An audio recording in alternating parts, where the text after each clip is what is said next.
ಮಾತಿನ ಮನೆ ಅನ್ನುವಂಥ ಒಂದು ಕಲಾವೇದಿಕೆ ಇದೆ. ಬಹಳ ಸುಂದರವಾದಂಥ ಒಂದು ಕಲಾವಿದರಿಗಾಗಿಯೇ ಮಾಡಿರುವಂಥ ವೇದಿಕೆ. ಶ್ರೀಯುತ ರಾಸು ವೆಂಕಟೇಶ್ ಅವರು ಈ ಮಾತಿನ ಮನೆ ವೇದಿಕೆಯನ್ನು ಕಟ್ಟಿ ಸಾವಿರಾರು ಕಲಾವಿದರಿಗೆ ಒಂದು ವೇದಿಕೆಯನ್ನು ಮಾಡಿಕೊಟ್ಟಿದ್ದಾರೆ. ಮತ್ತು ಅಪರ್ಣಾ ವಸ್ತಾರೆ ಅವರು ನನ್ನ ಮಾನಸಿಕ ಗುರುಗಳಾಗಿ ನಾನು ಅವರನ್ನು ಚಿಕ್ಕಂದಿನಿಂದ ತಗೊಂಡು ಬಂದಿದ್ದೀನಿ. ಆದರೆ ಅವರನ್ನು ಮುಖತಃ ಭೇಟಿಯಾಗಿ ನೋಡುವಂಥ ಒಂದು ಸಂದರ್ಭ ನನಗೆ ನನ್ನ ಜೀವಮಾನದಲ್ಲಿ ಸಿಗಲೇ ಇಲ್ಲ.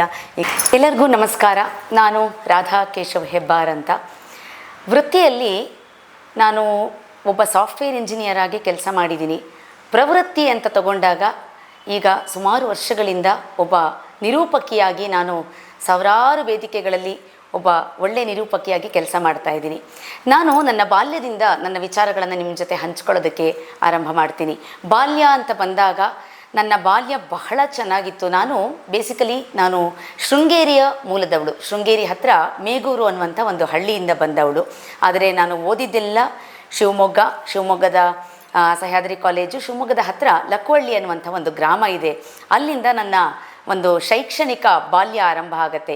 ನನ್ನ ಶಿಕ್ಷಣ ಎಲ್ಲ ಕೂಡ ಲಕ್ಕವಳ್ಳಿ, ಶಿವಮೊಗ್ಗ ಹಾಗೂ ಶಂಕರಘಟ್ಟದಲ್ಲಿರುವಂಥ ಕುವೆಂಪು ವಿಶ್ವವಿದ್ಯಾನಿಲಯದಲ್ಲಿ ನಾನು ನನ್ನ ಮಾಸ್ಟರ್ಸ್ನ ಮಾಡ್ತೀನಿ. ಈಗ ಬಾಲ್ಯದಲ್ಲಿ ನನಗೆ ಸುಮಾರು ಜನ ಪ್ರಶ್ನೆ ಕೇಳ್ತಾರೆ. ಈಗ ನಾನೊಬ್ಬ ಬೇಸಿಕಲಿ ಸಾಫ್ಟ್ವೇರ್ ಇಂಜಿನಿಯರ್ ಆಗಿದ್ದು ಸಾಫ್ಟ್ವೇರ್ ಇಂಡಸ್ಟ್ರಿನಲ್ಲಿ ಕೆಲಸ ಮಾಡ್ಕೊಂಡು ಬಂದು ಸುಮಾರು 17 ವರ್ಷಗಳ ಕಾಲ ಕೆಲಸ ಮಾಡಿದ್ದೀನಿ. ಈಗ ನಾನು ಆ ಸಾಫ್ಟ್ವೇರ್ ಕೆಲಸವನ್ನು ಬಿಟ್ಟಿದ್ದೀನಿ ಒಂದು 2.5 ವರ್ಷಗಳಿಂದ. ಆದರೆ ಒಬ್ಬ ಬ್ಯುಸಿ ನಿರೂಪಕಿಯಾಗಿ ನಾನೀಗ ಎಲ್ಲ ಕಡೆ ಕಾಣಿಸ್ಕೊಳ್ತಾ ಇದ್ದೀನಿ ಅನ್ನೋದು ನನಗೆ ಒಂದು ಹೆಮ್ಮೆಯ ವಿಷಯ. ಸುಮಾರು ಜನ ನನಗೆ ಪ್ರಶ್ನೆ ಕೇಳ್ತಾರೆ, ಹೇಗೆ ನೀವು ಈ ಸಾಫ್ಟ್ವೇರ್ ಇಂಜಿನಿಯರ್ ಜರ್ನಿಯಲ್ಲಿ ಒಬ್ಬ ನಿರೂಪಕಿಯಲ್ಲಿ ಒಬ್ಬ ಕನ್ನಡ ನಿರೂಪಕಿ ಅಂತ ಬಂದಾಗ ಹೇಗೆ ಸಾಧ್ಯ ಆಯಿತು ಇದೆಲ್ಲ ಅಂತ.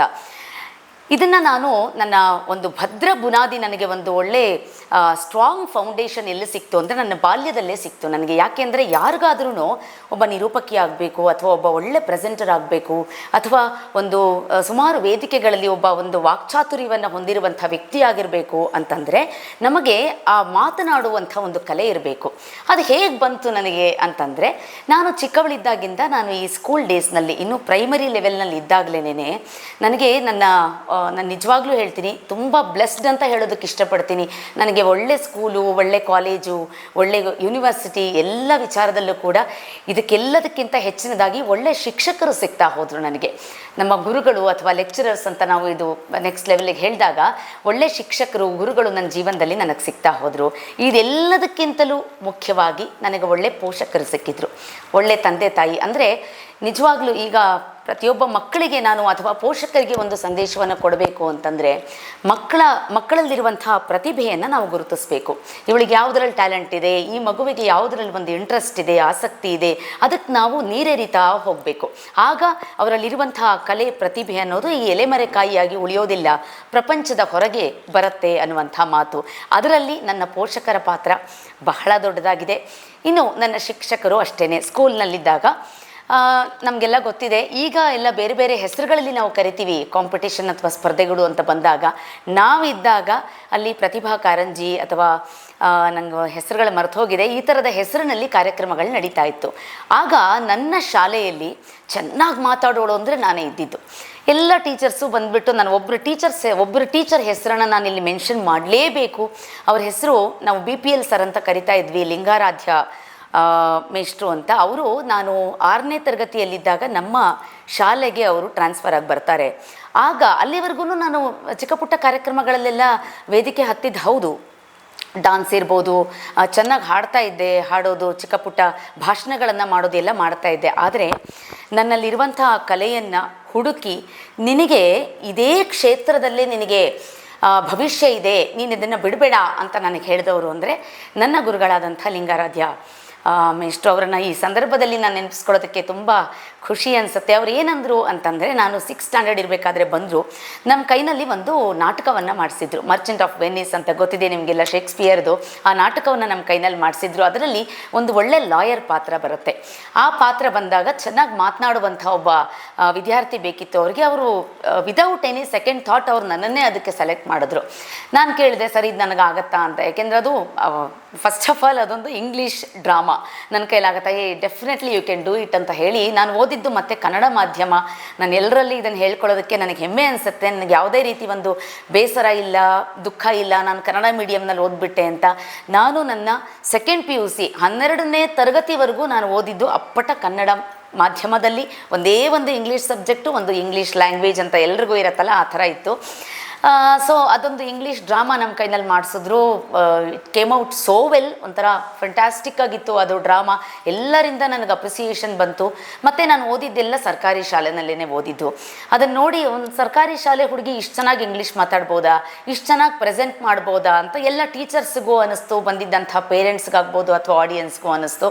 ಅದು ನನಗೆ ಒಂದಷ್ಟು ಆ ಒಂದು ಹಳ್ಳಿಯ ಆ ಶಾಲೆಯ ಮಟ್ಟದಲ್ಲಿ ನನಗೊಂದಷ್ಟು ಕೀರ್ತಿಯನ್ನು ತಂದುಕೊಡ್ತು. ಅದಾದ ಮೇಲೆ ನನ್ನ ಈ ಮಾತುಗಾರಿಕೆಯ ಒಂದು ಪ್ರಯಾಣ ಆರಂಭ ಆಯಿತು ಅಂದರೆ ತಪ್ಪಿಲ್ಲ.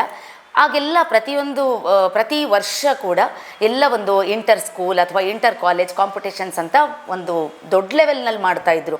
ಆಗ ಈ ಸಿದ್ಧ ಭಾಷಣ ಇರಬಹುದು ಅಥವಾ ಚರ್ಚಾ ಸ್ಪರ್ಧೆ, ಈ ಥರದ್ದೆಲ್ಲ ಒಂದು ಪಿಕ್ ಆ್ಯಂಡ್ ಸ್ಪೀಕ್, ಈ ಎಲ್ಲ ಕಾರ್ಯಕ್ರಮಗಳಿಗೆ ಎಲ್ಲರೂ ಒಂದೇ ಒಂದು ಹೆಸರು ಹೇಳ್ತಾ ಇದ್ದಿದ್ದು ಅಂತಂದರೆ ರಾಧಾ ಶಾನ್ಭೋಗ್ ಅಂತ. ಹಾಗಾಗಿ ನನ್ನನ್ನು ಒಂದು ಬೇರೆ ಯಾವುದೇ ಒಂದು ಸೆಕೆಂಡ್ ಥಾಟ್ ಇಲ್ಲದೆ ನನ್ನನ್ನು ಆಯ್ಕೆ ಮಾಡಿಬಿಡ್ತಾಯಿದ್ರು.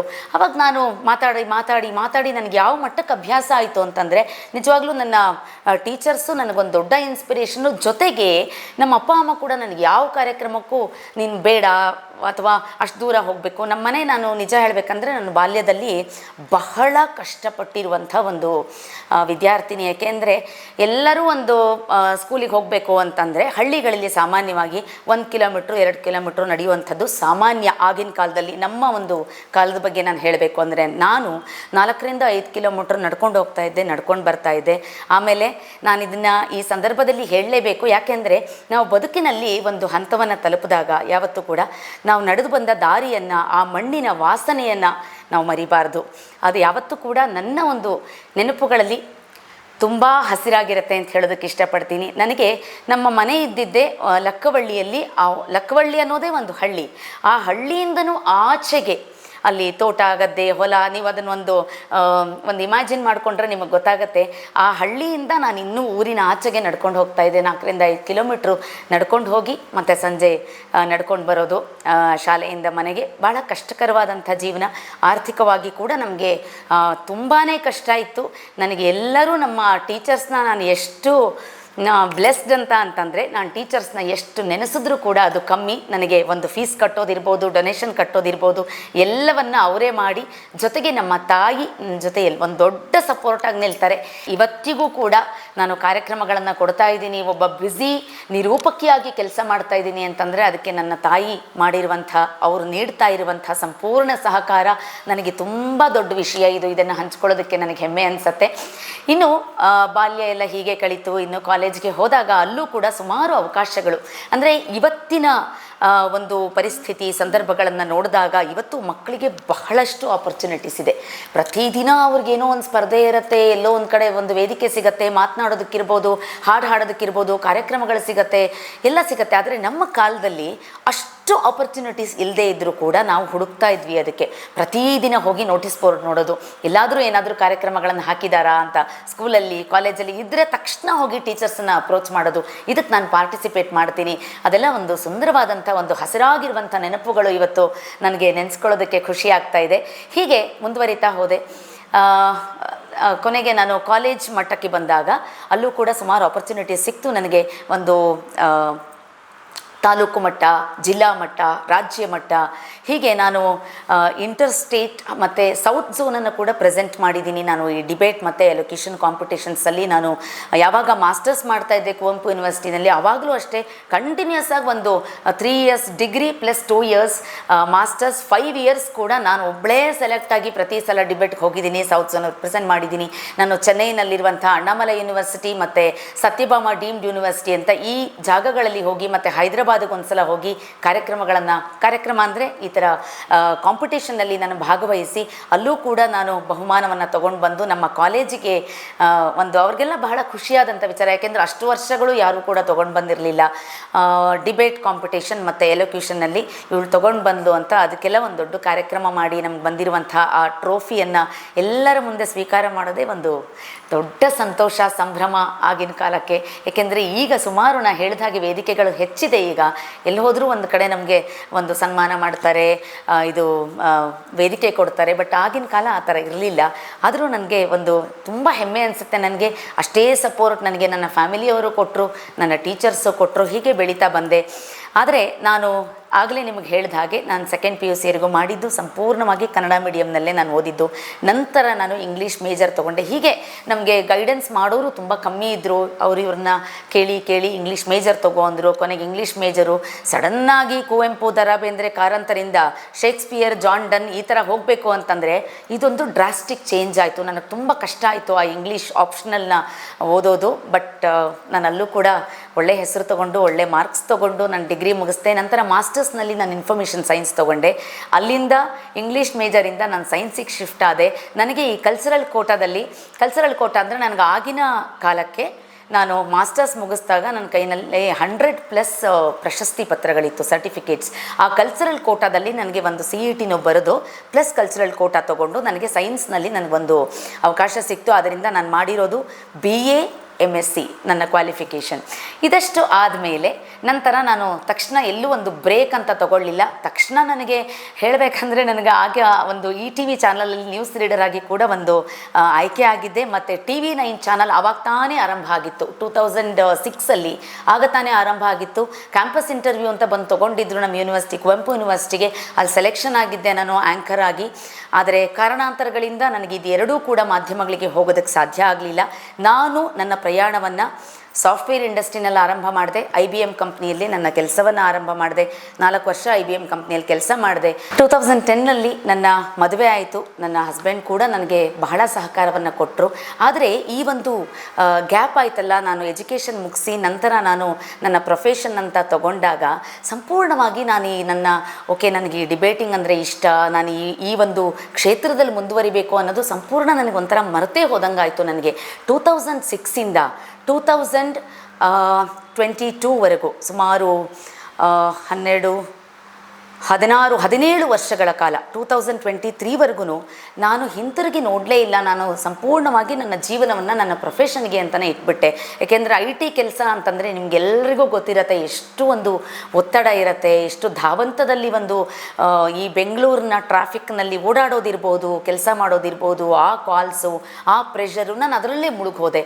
ನಂತರ ಮಕ್ಕಳು ಮತ್ತು ಸಂಸಾರ ಇದನ್ನು ನೋಡೋದ್ರಲ್ಲೇ ಮುಳುಗೋದೆ. ಆದರೆ ಈಗ ನಾನೊಬ್ಬ ತಾಯಿಯಾಗಿ ನನಗೆ ಈಗ 3 ಜನ ಮಕ್ಕಳಿದ್ದಾರೆ. ನನಗೆ ಒಬ್ಬ ತಾಯಿಯಾಗಿ ನನಗೆ ಮಕ್ಕಳ ಕಡೆ ಗಮನ ಕೊಟ್ಟು, ನನ್ನ ಮನೆ ಕಡೆ ಗಮನ ಕೊಟ್ಟು, ನನ್ನ ಪ್ರೊಫೆಷನ್ನೂ ನೋಡ್ಕೊಳ್ಳೋದು ಬಹಳ ಕಷ್ಟ ಆಗ್ತಿದೆ ಅನ್ನೋ ಕಾರಣಕ್ಕಾಗಿ ನಾನು 2023ನಲ್ಲಿ ನನ್ನ ಕೆಲಸಕ್ಕೆ ರಿಸೈನ್ ಮಾಡಿದೆ. ಆದರೆ ರಿಸೈನ್ ಮಾಡೋದಕ್ಕಿಂತ ಸ್ವಲ್ಪ ಮುಂಚೆ ಏನಾಯಿತು ಅಂತಂದರೆ, ನಮ್ಮ ಅತ್ತೆಯವ್ರನ್ನ ನಾನು ಕಳ್ಕೊಂಡೆ. ಆಗ ಏನಾಯಿತು ಅಂತಂದರೆ, ಅತ್ತೆಯವರದ್ದು ನಾವು ವೈಕುಂಠ ಕಾರ್ಯಕ್ರಮ ಸಮಾರಾಧನೆ ಅಂತ ಮಾಡ್ತೀವಿ 14ನೇ ದಿನದಲ್ಲಿ. ಆ ದಿನ ಏನಾಯಿತು ಅಂದರೆ, ನಾವೊಂದು ಪುಟ್ಟದಾಗಿ ಒಂದು ವೇದಿಕೆ ಕಾರ್ಯಕ್ರಮವನ್ನು ಇಟ್ಕೊಂಡಿದ್ರಿ. ಯಾಕೆಂದರೆ ನಮ್ಮ ಅತ್ತೆಯವರು ಕೂಡ ಒಂದು ಒಳ್ಳೆ ಹೆಸರನ್ನು ಸಂಪಾದಿಸಿದವರು, ಅವ್ರ ಬಗ್ಗೆ ಮಾತನಾಡೋದಕ್ಕೆ ಸುಮಾರು ಜನ ಕಾಯ್ತಾ ಇದ್ದರು. ಆ ವೇದಿಕೆಯಲ್ಲಿ ನಾನೊಬ್ಬ ನಿರೂಪಕಿಯಾಗಿ, ಏಕೆಂದರೆ ನಂಗೆ ಮಾತಾಡೋದಕ್ಕೆ ಚೆನ್ನಾಗಿ ಬರುತ್ತೆ ಅಂತ ಗೊತ್ತಿತ್ತು. ನಮ್ಮ ಮನೆಯಲ್ಲಿ ಫ್ಯಾಮಿಲಿಯಲ್ಲೂ ಕೂಡ ಸಪೋರ್ಟ್ ಮಾಡಿದ್ರು. ನೀನು ಇದಕ್ಕೆ ಒಂದು ಚಿಕ್ಕದಾಗಿ ಒಂದು MC ಥರ ಮಾಡು, ಎಲ್ಲರೂ ಬಂದು ಮಾತಾಡಲಿ ಅಂತ ಮಾಡಿದೆ. ಏಕೆಂದರೆ ನನಗೊಂದು MC ಆಗಿ ಮಾಡಿ ನನಗೆ ಆ ಬ್ಯಾಕ್ಗ್ರೌಂಡ್ ಇರಲಿಲ್ಲ. ಮಾತು ಚೆನ್ನಾಗಿ ಆಡ್ತಾ ಇದೆ, ಯಾವುದೇ ಒಂದು ವಿಷಯ ಕೊಟ್ಟರೆ ನಿಂತ್ಕೊಂಡು ಗಂಟೆಗಟ್ಟಲೆ ಮಾತಾಡುವಂಥ ಒಂದು ಸಾಮರ್ಥ್ಯ ಇದೆ. ಆದರೆ ಆ್ಯಂಕರಿಂಗ್ ಅಥವಾ ಕಾಂಪೇರಿಂಗ್ ಅಂತ ಬಂದಾಗ ನಾನು ಇಷ್ಟು ವರ್ಷ ಕೂಡ ಮಾಡ್ಕೊಂಡಿರಲಿಲ್ಲ. ಅದನ್ನು ಅವತ್ತು ಮಾಡಿದೆ. ಆಗ ಜನ ನನ್ನನ್ನು, ನಮ್ಮದು ದೊಡ್ಡದಾದಂಥ ಒಂದು ಕಮ್ಯುನಿಟಿ ಇದೆ ನಮ್ಮದು, ಎಲ್ಲರೂ ಕೂಡ ತುಂಬ ಅಪ್ರಿಷಿಯೇಟ್ ಮಾಡಿದ್ರು. ತುಂಬ ಚೆನ್ನಾಗಿ ಮಾಡಿದೆ ನೀನು ಯಾಕೆ ನಿರೂಪಣೆ ಕ್ಷೇತ್ರದಲ್ಲಿ ಮುಂದುವರಿಬಾರ್ದು ಅನ್ನುವಂಥದ್ದು ಫೀಡ್ಬ್ಯಾಕ್ ಬಂತು ನನಗೆ. ಇದಕ್ಕಿಂತ ಮುಂಚಿತವಾಗಿ ನಾನು ಸಂಗೀತದಲ್ಲೂ ಕೂಡ, ನಾನು ಸಂಗೀತ ಕರ್ನಾಟಿಕ್ ಮ್ಯೂಸಿಕ್ನಲ್ಲಿ ನಾನು ಜೂನಿಯರ್ ಆಗಿದೆ. ಅಲ್ಲಿ ಒಂದು ಅವಕಾಶ ಸಿಕ್ಕಿತ್ತು ನನಗೆ, ಅಲ್ಲಿ ನಿರೂಪಣೆ ಮಾಡೋದಕ್ಕೆ ಒಂದು ಅವಕಾಶ ಸಿಕ್ಕಿತ್ತು. ಅದು ಬಿಟ್ಟರೆ ನನಗೆ ಬೇರೆ ಎಲ್ಲೂ ಕೂಡ ನಿರೂಪಣೆಗೆ ಅಂತ ಅವಕಾಶ ಸಿಕ್ಕಿರಲಿಲ್ಲ.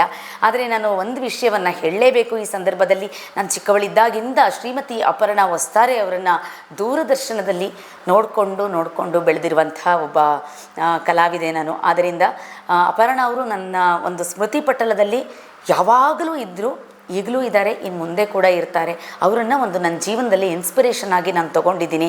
ಇವ್ರ ಥರ ನಾನು ಯಾವಾಗ ವೇದಿಕೆ ಹತ್ತಿ ಮಾತಾಡೋದು, ಯಾವಾಗ ನಿರೂಪಣೆ ಮಾಡೋದು, ನನಗೆ ಇದೇ ನನ್ನ ಕ್ಷೇತ್ರ ಅನ್ನೋದು ಗೊತ್ತಿತ್ತು. ಆದರೆ ಕಾರಣಾಂತರಗಳಿಂದ ನಾವು ಎಜುಕೇಷನ್ ಕೂಡ ತಲೆಯಲ್ಲಿಟ್ಕೊಂಡು ಬೇರೆ ಕ್ಷೇತ್ರಕ್ಕೆ ಕಾಲಿಟ್ಟೆ ನಾನು, IT ಕ್ಷೇತ್ರಕ್ಕೆ. ಆದರೆ ಯಾವಾಗ ಅಲ್ಲಿಂದ ಹೊರಗೆ ಬಂದನೋ, ಯಾವಾಗ ನನಗೊಂದು 2 ಕಾರ್ಯಕ್ರಮಗಳು ಈ ಥರ ನಮ್ಮ ಅತ್ತೆಯವರ ಒಂದು ವೈಕುಂಠ ಸಮಾರಾಧನೆ ಮತ್ತೊಂದು ಸಂಗೀತ ಕಾರ್ಯಕ್ರಮದಲ್ಲಿ ನನಗೆ ಆಪರ್ಚುನಿಟಿ ಸಿಕ್ತು. ಅದಾದಮೇಲೆ ಜನ ಗುರುತಿಸೋಕೆ ಶುರು ಮಾಡಿದ್ರು. ಇಲ್ಲೊಂದು ನಿರೂಪಣೆ ಇದೆ, ನೀನು ಮಾಡಿಕೊಡ್ತೀಯಾ, ಇಲ್ಲೊಂದು ಸ್ಟೇಜ್ ಕಾರ್ಯಕ್ರಮ ಇದೆ, ನಿಂಗೆ ಮಾಡೋಕ್ಕಾಗತ್ತಾ ಅಂತ ಚಿಕ್ಕ ಆಪರ್ಚುನಿಟಿಗಳು ಬರೋದಕ್ಕೆ ಶುರುವಾಯಿತು. ನೀವು ಮಾಡಿರುವಂಥ ಯಾವುದಾದ್ರೂ ವೀಡಿಯೋಸ್ ಇದ್ದರೆ ಶೇರ್ ಮಾಡ್ತೀರಾ ಅಂತ. ನನ್ನ ಹತ್ರ ವೀಡಿಯೋಸೇ ಇರಲಿಲ್ಲ, ಯಾಕೆಂದರೆ ಅಷ್ಟೊಂದು ತೆಗಿತಾ ಇರಲಿಲ್ಲ. ಯಾವುದೋ ಚಿಕ್ಕ ಪುಟ್ಟ 2 ಕಾರ್ಯಕ್ರಮದ್ದು ಚಿಕ್ಕ ವೀಡಿಯೋಸ್ ಇತ್ತು, ಅದನ್ನು ಶೇರ್ ಮಾಡಿದ್ದೆ. ಚೆನ್ನಾಗಿ ಮಾತಾಡಿದ್ದೀರಾ, ಕಾರ್ಯಕ್ರಮ ಮಾಡಿಕೊಡ್ತೀರಾ ಅಂತ ಕೇಳೋದಕ್ಕೆ ಶುರು ಮಾಡಿದ್ರು ಜನ. ಇಲ್ಲಿಂದ ನನ್ನ ನಿರೂಪಣಾ ಪ್ರಯಾಣ ಆರಂಭ ಆಯಿತು. ಸುಮಾರು 3-4 ವರ್ಷಗಳಿಂದ 4-5 ವರ್ಷಗಳಿಂದ ಮಾಡ್ತಾ ಇದ್ದೀನಿ ಈಗ. ಆದರೆ ನನಗೊಂದು ಇದರಲ್ಲಿ ಒಂದು ಖುಷಿ ಏನಪ್ಪ, ಹೆಮ್ಮೆ ಏನಪ್ಪ ಅಂತಂದರೆ, ಈ 4 ವರ್ಷಗಳಲ್ಲಿ ಸುಮಾರು 200ರಿಂದ 220ಕ್ಕೂ ಹೆಚ್ಚು ಕಾರ್ಯಕ್ರಮಗಳನ್ನು ನಾನು ಕೊಟ್ಟಿದ್ದೀನಿ, ವೇದಿಕೆ ಕಾರ್ಯಕ್ರಮಗಳನ್ನು ನಿರೂಪಕಿಯಾಗಿ. ಜೊತೆಗೆ ನನಗೆ ಒಂದಷ್ಟು ಕಾರ್ಯಕ್ರಮಗಳಲ್ಲಿ ಮುಖ್ಯ ಅತಿಥಿಯಾಗಿ ಕರೆದಿದ್ದಾರೆ. ಒಬ್ಬ ಯಾವುದಾದ್ರು ಒಂದು ವಿಷಯದ ಬಗ್ಗೆ ನೀವು ಸ್ವಲ್ಪ ಪ್ರೆಸೆಂಟ್ ಮಾಡಬೇಕು ಅಂತ ಕರೆದಿದ್ದಾರೆ. ಆದರೆ ನಾನು ನನ್ನ ಕ್ಷೇತ್ರವನ್ನು ಆಯ್ಕೆ ಮಾಡಿಕೊಂಡಿರೋದು ನಿರೂಪಣಾ ಕ್ಷೇತ್ರದಲ್ಲಿ. ಶ್ರೀಮತಿ ಅಪರ್ಣಾ ವಸ್ತಾರೆ ಅವರನ್ನು ಗಮನದಲ್ಲಿಟ್ಕೊಂಡು ಅವರ ಸ್ಪಷ್ಟ ಕನ್ನಡ ಇದೆಯಲ್ಲ, ಅದನ್ನು ನಾನಲ್ಲ, ನಮ್ಮ ಇಡೀ ಕರ್ನಾಟಕ ಜನತೆ ಅದನ್ನು ಯಾವತ್ತಿಗೂ ಕೂಡ ಮರೆಯೋ ಹಾಗಿಲ್ಲ. ಆ ಸ್ಪಷ್ಟ ಕನ್ನಡ ನಂಗೆ ಸುಮಾರು ಜನ ಪ್ರಶ್ನೆ ಕೇಳ್ತಾರೆ, ನಿಮ್ಮ ಜೊತೆ ಇವತ್ತು ಹಂಚ್ಕೋಬೇಕು ಅನ್ನಿಸ್ತಾ ಇದೆ. ನೀವು ಹೇಗೆ ಅಷ್ಟು ಸ್ಪಷ್ಟವಾಗಿ ಕನ್ನಡದಲ್ಲಿ ಮಾತಾಡ್ತೀರಾ, ಹೇಗೆ ನಿರೂಪಣೆ ಮಾಡ್ತೀರಾ, ಹೇಗೆ ಅಷ್ಟೊಂದು ಕನ್ನಡ ಶ್ಲೋಕಗಳಾಗಲಿ ಅಥವಾ ನುಡಿಮುತ್ತುಗಳನ್ನು ಹೇಳ್ತೀರಾ, ಹೇಗೆ ಸಾಧ್ಯ ಇದು ಅಂತ, ಕನ್ನಡ ಸಾಹಿತ್ಯದ ಬಗ್ಗೆ ಮಾತಾಡ್ತೀರಾ ಅಂತ. ಇವರೆಲ್ಲರಿಗೂ ನಾನು ಹೇಳುವಂಥದ್ದು ಒಂದೇ ಮಾತು, ನೋಡಿ, ಕನ್ನಡದಲ್ಲಿ ಸ್ಪಷ್ಟವಾಗಿ ಮಾತಾಡೋದಕ್ಕೆ ಬರೋದಿಲ್ಲ ಅಂದರೆ ಅದಕ್ಕೆ ನಾವು ಆಶ್ಚರ್ಯ ಪಡಬೇಕು, ಬರುತ್ತೆ ಅಂದರೆ ಖಂಡಿತ ಆಶ್ಚರ್ಯ ಪಡಬಾರ್ದು. ಇದು ನನಗೆ ದುರಂತ ಅಂತ ಅನಿಸುತ್ತೆ. ಯಾಕೆಂದರೆ ಕನ್ನಡ ಭಾಷೆ ಸುಲಿದ ಬಾಳೆಯ ಹಣ್ಣಿನಂತೆ ಅನ್ನಂತ ನಮ್ಮ ಕವಿ ಮಹಾಶಯರಿಗೆ ಹೇಳಿ ಹೋಗಿದ್ದಾರೆ. ಅದರಿಂದ ಬಹಳ ಸುಂದರವಾದಂಥ ಭಾಷೆ.